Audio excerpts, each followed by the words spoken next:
"I'll forget you in a week," she said at a family gathering, dumping me for her ex. So I ghosted her completely and upgraded my life. Now she's humiliated seeing me thrive while she's stuck in regret.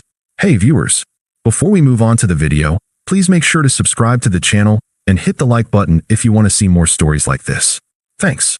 Throwaway account because some mutuals might recognize this, and I don't want the drama resurfacing. This all went down over the last couple of years, and honestly, sharing it now feels like closing a chapter. If you're here for a story of betrayal, quiet revenge through living well, and some sweet karma, buckle up. Let me start from the beginning. I'm Alex, late 20s, software engineer by trade. I met Sarah in college, graphic design major, full of energy and big dreams. We clicked instantly.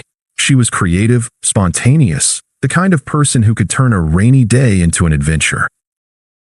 I was more grounded, the planner, the one who made sure bills got paid and plans had backups.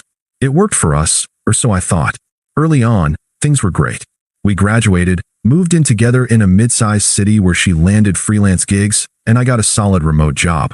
But about 2 years in, her mom got diagnosed with cancer. It hit hard. Treatments, hospital runs, emotional roller coasters. Sarah was a wreck, understandably. That's when I stepped up in ways I never imagined. I moved us into her family's house temporarily to help out. I cooked meals for everyone, drove her mom to chemo appointments, handled the household finances when her dad was too stressed to focus. My job was flexible, but I turned down a promotion that would have required relocation because Sarah begged me to stay close. "I need you here, Alex," she'd say, tears in her eyes. "You're my rock." Flashback to those nights. I'd be up late coding after a full day of errands, while Sarah sketched designs in the living room. I'd bring her coffee, rub her shoulders, listen to her vent about how overwhelming it all was.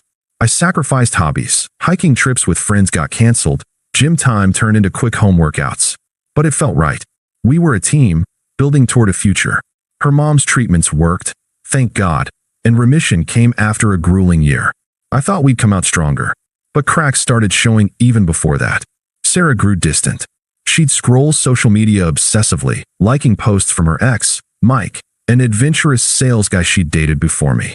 Subtle digs crept in. Mike would have taken me on a spontaneous road trip to clear my head, not just Netflix and chill. I'd brush it off as stress from her mom's illness. "She's processing," I'd tell myself. But deep down, confusion gnawed at me. How did I miss the signs? Was I too focused on being the supporter that I ignored her pulling away? She started comparing me openly, always framing it as joking, like during family dinners. "Alex is so reliable, but sometimes I miss that thrill, you know?" Mike was all about surprises. Her family would laugh awkwardly, and I'd force a smile, thinking it was harmless. But it built up, this emotional erosion where I felt like a backup plan, not the main event. She'd manipulate little things too, guilting me into doing more chores because you're better at organizing, while she spent evenings texting who knows who. I poured everything into us, sacrificing my own growth, and she treated it like it was expected, not appreciated. The family gathering was supposed to be a celebration, her mom's remission party at their house, backyard barbecue with relatives, and a few friends. Balloons, laughter, toasts to new beginnings. I was excited. I'd even helped set up, grilling burgers and playing the supportive boyfriend role perfectly. But midway through, Sarah pulls me aside into the kitchen. Her eyes were cold, determined. I could hear the chatter outside, smell the smoke from the grill. That's when it hit. "Alex, we need to talk," she said, crossing her arms. Her voice was loud enough that a couple ants in the next room probably heard. I nodded, heart sinking. "What's up?" She didn't even hesitate. "This isn't working.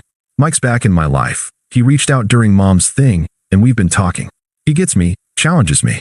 You've been sweet, babysitting the family and all, but you're just safe. Boring, even. I need passion, not a safety net holding me back." I stared at her, the words landing like punches. Holding her back? After everything I'd given up? She kept going, smug smile creeping in. "Come on, Alex. During mom's illness, you were great at the routine stuff, bills, drives, whatever. But Mike? He would have made it exciting, turned it into something memorable instead of just enduring it. I deserve better now that things are stable. I've outgrown this." Her logic twisted like a knife. Outgrown?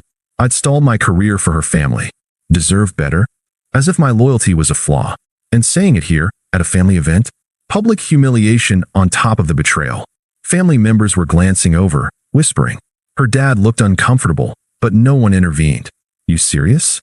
I asked, keeping my voice steady. Inside, confusion raged. How could she dismiss 2 years like this? But I wouldn't beg. Dead serious. She laughed lightly, like it was no big deal. I'll forget you in a week, Alex. Mike's the real deal. He pushes me, excites me. You were a placeholder until something better came along. Placeholder. The word echoed. Her ex, Mike, the guy who dumped her before for being too clingy, now suddenly her upgrade. She'd been emotionally cheating, comparing me to him constantly, manipulating me into thinking it was just banter. And now physical too?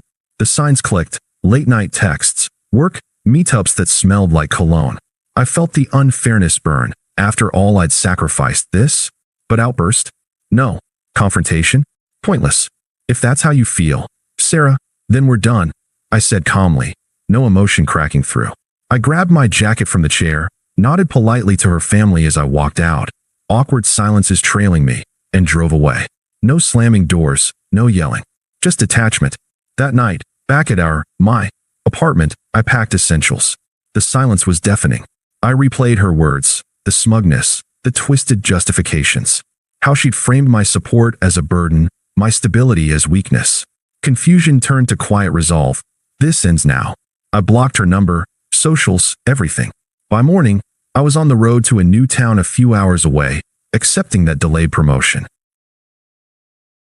Lead developer role, better pay, fresh start. I ghosted her life completely. No goodbye note, no drama. She wanted to forget me? Fine. I'd make it easy. The first weeks were rough. I'd wake up replaying the gathering, the laughter outside while she gutted me inside. The unfairness sat heavy. I'd given up promotions, friends' trips, my own peace for her, and she repaid with betrayal. But I didn't lash out. Instead, I sat with it, let the silence teach me. Therapy helped. Unpacking how I'd ignored red flags, how her manipulations had chipped away at my self-worth. Slowly, vulnerability faded. I hit the gym hard, rediscovered hiking, built a routine that was mine. Work thrived. I led projects that got noticed.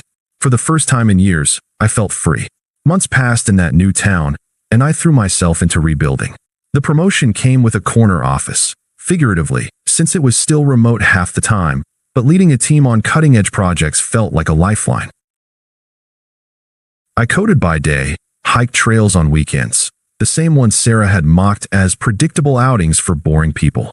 Turns out, scaling a mountain solo cleared my head better than any argument ever could. I joined a local gym, not for show, but for me.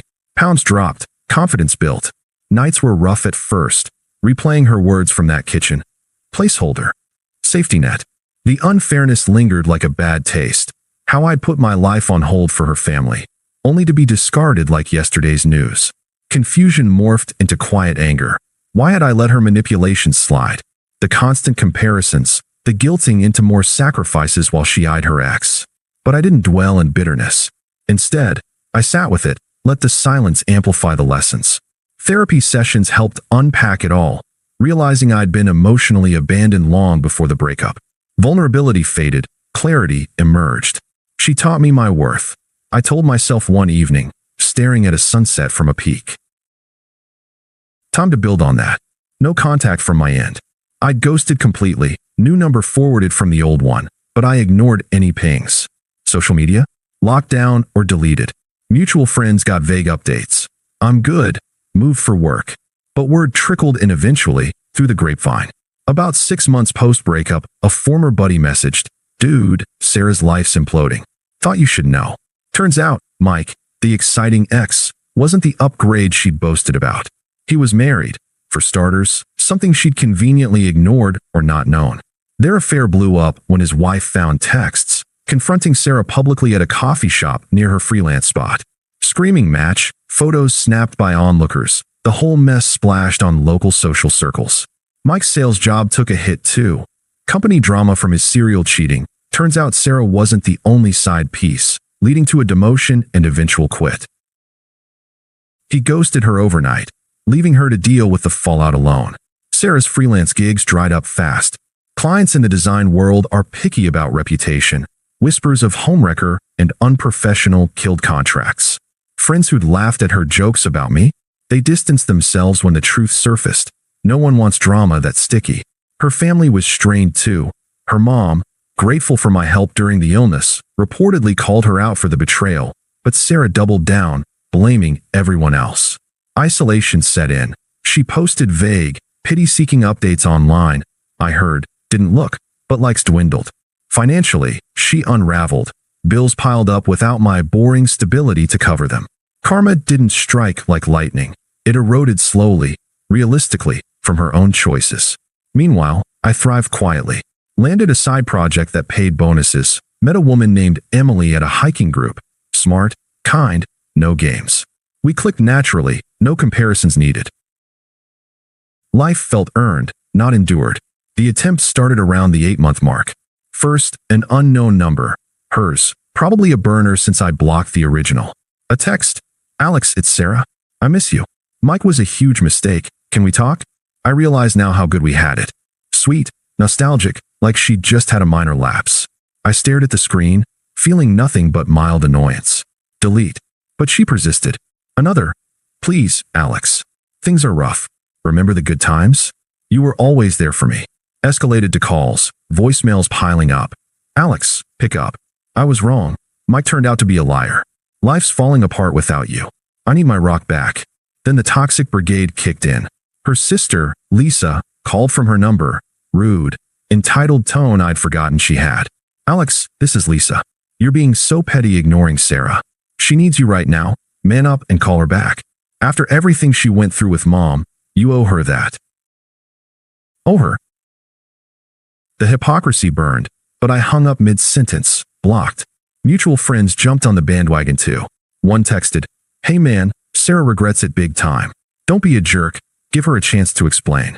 Another, "She's crying every day. You ghosting is cruel after how supportive you were." Unpleasant guilt trips, laced with judgment, as if I'd been the villain. I ignored them all, unfriending where needed. Internal shift. Her words didn't sting anymore. They were noise, echoes of a past I'd outgrown. Desperation ramped up by the year mark. She must have pried my new address from a loose-lipped friend because she showed up at my old apartment first, learned I'd moved, then tracked the new town somehow. No direct visit yet, but emails flooded in. She found my work one online. Started apologetic. "Alex, I'm sorry for everything. The gathering was awful. I was confused, stressed. Mike manipulated me. Can we meet? I see now you were the one." But when no reply came, the tone shifted angry, revealing her true colors. "How dare you ghost me like this? You're pathetic for running away instead of fighting for us. I gave you chances during the hard times, and now you're punishing me? Hypocrite." Twisted logic again, framing her betrayal as my fault, her manipulations as chances.